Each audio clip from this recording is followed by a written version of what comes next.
और सियासत के सबसे बड़े दंगल में सबसे बड़ी खबर इस वक्त की दे रहे हैं। Breaking news Amitabh Sinha. राहुल गांधी उत्तर प्रदेश के अमेठी के साथ साथ केरल के वायनाड से भी लोकसभा का चुनाव लड़ सकते हैं। हालांकि अभी इसका आधिकारिक ऐलान नहीं हुआ है, लेकिन इससे पहले केरल कांग्रेस ने राहुल गांधी से केरल से चुनाव लड़ने की अपील भी की थी। आशीर्वाद और प्यार के लिए कि उन्होंने ये कहा कि राहुल गांधी जी वहां से चुनाव लड़ें, क्योंकि केरल के लोग बाकी देश के लोगों के साथ साथ राहुल जी से स्नेह करते हैं। परंतु इस पे अभी तक कोई निर्णय नहीं लिया गया। मैं स्पष्ट कर दूं, राहुल जी उनकी बात को उस सम्मान और आदर से जिससे कही गई है उस पर जरूर विचार करेंगे। राहुल जी ने एक से अधिक बार कहा है, अमेठी उनकी कर्म भूमि है और रहेगी। अमिताभ सिन्हा हमारे पॉलिटिकल एडिटर इस वक्त हमसे सीधे जुड़ रहे हैं। अमिताभ, 2 सीट से चुनाव लड़ना सियासत में दोधारी तलवार भी होती है और विपक्षियों को कई बार मौका भी मिलता है, लेकिन कांग्रेस क्यों इसे मुफीद मान रही है कि राहुल 2 सीट से चुनाव लड़ें? देखिए, 2 चीज़ें होती हैं अगर सीटें लड़ने के बाद प्रशांत। तो पहली बात यह होती है कि एक इलाके और 2 इलाके, दोनों इलाकों में बड़े नेता के लड़ने का प्रभाव पड़े। दूसरा ये होता है कि एक सीट आपकी है जो परंपरागत सीट है, जिस पर आप कभी दूसरी सीट पर लड़ने की तैयारी नहीं कर रहे थे, उस सीट पर दूसरी पार्टी टफ फाइट दे रही है, यानी कि कड़ी टक्कर दे रही है। ऐसे में जब स्मृति ईरानी ने पिछली बार भी काफ़ी कड़ी टक्कर दी थी, इस बार 5 साल काफ़ी मेहनत की है बीजेपी ने भी, और बीजेपी ने काफ़ी योजनाएं भी दी हैं। तो खासतौर से अमेठी इस बार भले ही बीजेपी अभी ये नहीं कहा जा सकता कि राहुल गांधी जीतेंगे या स्मृति, लेकिन कड़ी टक्कर की बात हो रही है अमेठी में। ऐसे में केरला कांग्रेस ने राहुल गांधी के सामने प्रस्ताव रखा है वायनाड का, और वायनाड में एक खास बात है कि वहाँ जो यूडीएफ का उम्मीदवार घोषित हुआ था टी सिद्दीकी, उसने ऐलान कर दिया है कि वो राहुल गांधी के पक्ष में अपनी उम्मीदवारी वापस लेने को तैयार है। और केरला प्रदेश कांग्रेस कमेटी ने राहुल गांधी से एक रिक्वेस्ट भी डाली है, एक अर्जी भी डाली है कि राहुल गांधी वायनाड की सीट से चुनाव लड़ें।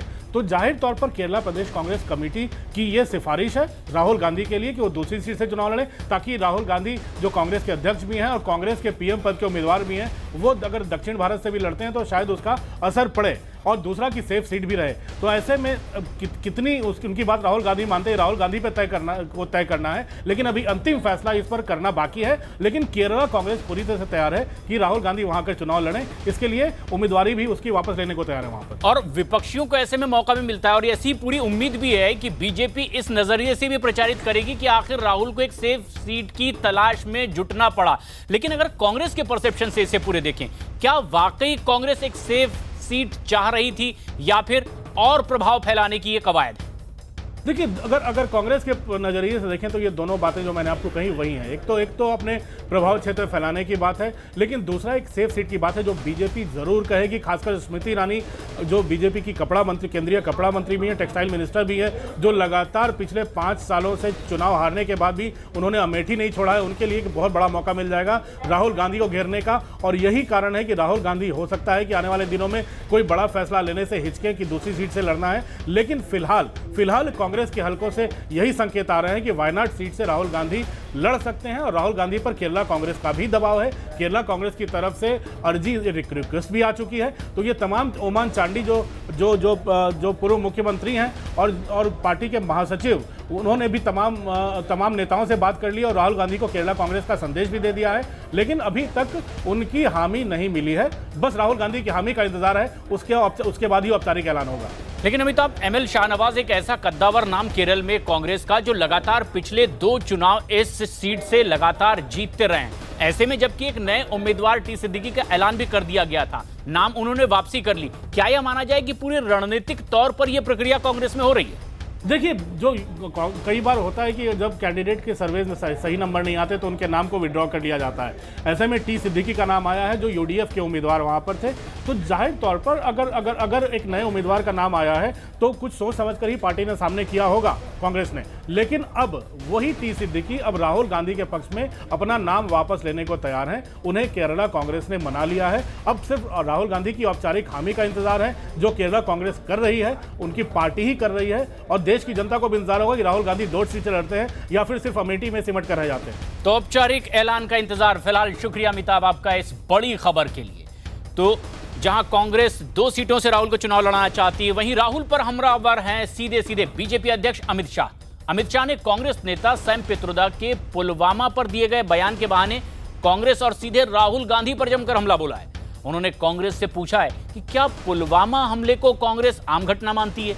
इतना ही नहीं, कांग्रेस पर बयान के सहारे तुष्टीकरण की राजनीति तक करने का आरोप लगाया गया। अमित शाह ने कहा कि ऐसे बयान के लिए राहुल गांधी को देश और पुलवामा हमले में शहीदों के परिवार से माफी मांगनी चाहिए। सैम पित्रोड़ा जी का जो कल बयान आया वो काफी चिंताओं को जन्म देने वाला है। उन्होंने प्रमुख रूप से बयान में 4 बातें बताई। एक, ये जो पुलवामा पर निंदनीय हमला हुआ और हमारे 40 सुरक्षा बल के जवान शहीद हो गए, उसको एक रूटीन घटना बताया है। दूसरा, कुछ लोगों की हरकतों से पूरे देश को दोषी नहीं मानना चाहिए, इस प्रकार का बयान दिया। तीसरा, 26/11 के रेफरेंस में कहा कि आतंकी हमलों का जवाब एयर स्ट्राइक, सर्जिकल स्ट्राइक नहीं हो सकता, बातचीत हो सकता है। कांग्रेस पार्टी के अध्यक्ष श्री ने इस बात को देश की जनता के सामने स्पष्ट करना चाहिए कि आप इस प्रकार के जघन्य हमले को, जो देश की जनता को झिंझोड़ कर रख देते हैं, उसको आप सामान्य घटना मानते हैं, रूटीन घटना मानते हैं। 2, कुछ लोगों की हरकतों से, 7-8 लोगों की हरकतों से किसी देश को दोषी नहीं मानने चाहिए। क्या कांग्रेस पार्टी मानती है कि जो आतंकवादी घटनाएं देश में होती है, इसका पाकिस्तान सरकार, पाकिस्तान की सेना से कोई रिश्ता है या नहीं है? इसकी स्पष्टता करनी चाहिए।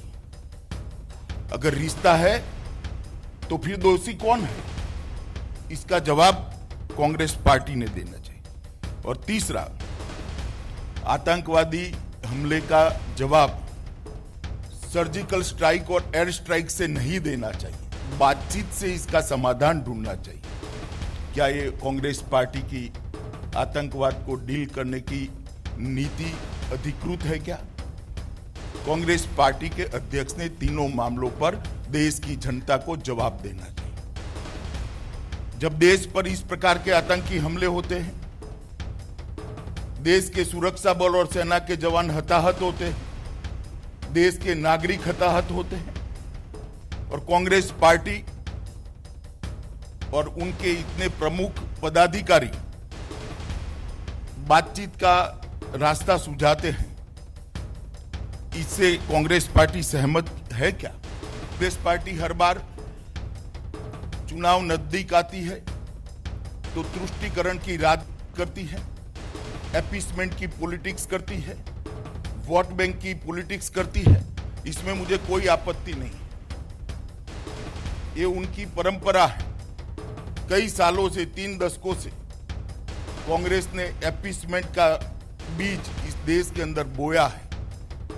हमें इसमें कोई आपत्ति नहीं है, देश की जनता इसको जानती है। परंतु वोट बैंक की राजनीति क्या देश हित से ऊपर हो सकती है? वोट बैंक की राजनीति शहीदों के खून के ऊपर हो सकती? वोट बैंक की राजनीति क्या शहीद परिवारों के दुख के ऊपर सकती है? इसका भी जवाब कांग्रेस पार्टी के अध्यक्ष ने देना चाहिए। कांग्रेस पार्टी के इस बयान से देश के जवानों की शहीदगी का अपमान हुआ है, देश की सुरक्षा पर एक सवालिया निशान खड़ा किया है, और जो देश को हताहत करने में लगे हैं उनका मनोबल बढ़ा है। ये तीनों बातों का जवाब कांग्रेस पार्टी ने देना चाहिए। 7 मार्च को स्वयं कांग्रेस अध्यक्ष ने कहा कि कांग्रेस एयर स्ट्राइक पर जो सवाल उठे हैं उसके जवाब मिलने चाहिए। किसके सवालों का जवाब चाहते हैं?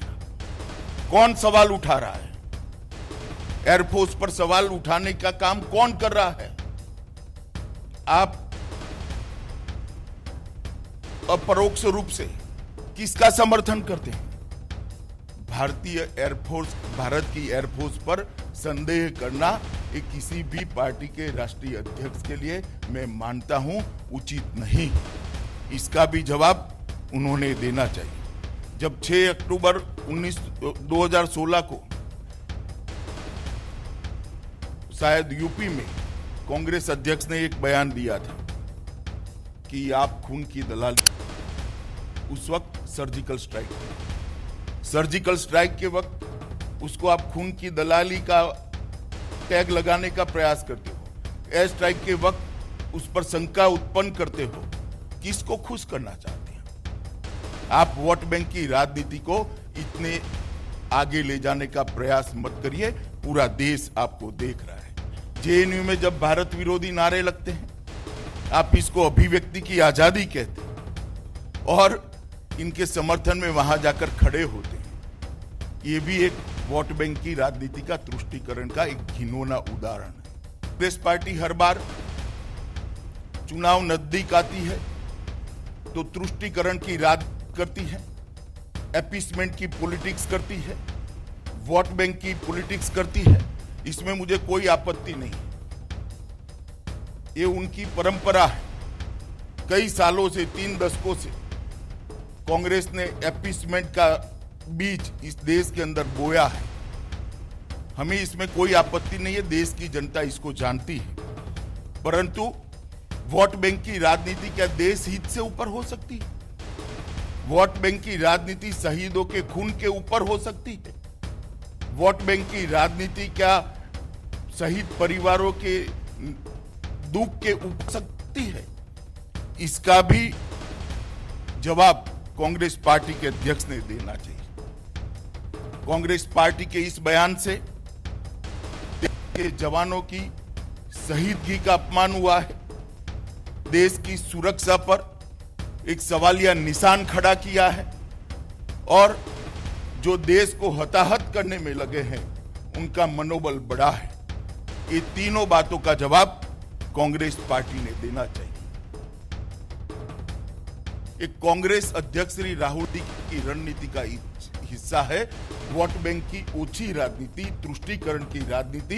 इर्द गिर्द से लोगों से कराते रहो, बयान से किनारा करते रहो, देश हित के ऊपर वोट प्राप्त करने की राजनीति करते रहो। मैं मानता हूं कि देश की जनता इसको अब समझ चुकी है और कांग्रेस अध्यक्ष ने स्वयं इस बयान के लिए माफी मांगनी चाहिए। देश के जवानों की माफी मांगनी चाहिए, देश के सुरक्षा बल और सेना की माफी मांगनी चाहिए और देश की जनता की भी माफी